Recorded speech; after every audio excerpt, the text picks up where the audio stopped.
Alright, so today I'm going to be showing you daily maintenance on keeping the ellipticals clean and squeak free. So you'll need neutral floor cleaner and a clean cleaning towel. Don't use the white therapy towels or the gym towels, make sure it's a cleaning towel. So I usually fold it up, kind of get a good spray. Oh, sorry. No. Let me see which kind of cleaner this is. It's the neutral floor cleaner. Okay, cool.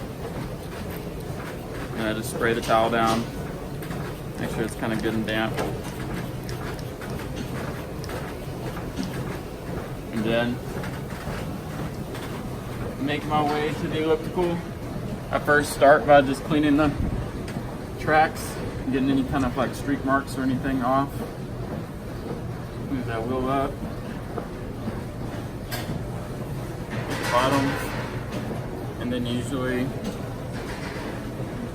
I unfold the towel as best as possible, put it on the track,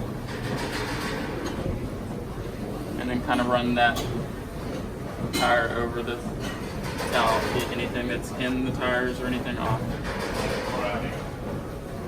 And then also, once you're done getting both sides, I kind of finish up by getting the footholes, because whatever's in here is going to end up in the tracks. So, and then once a week,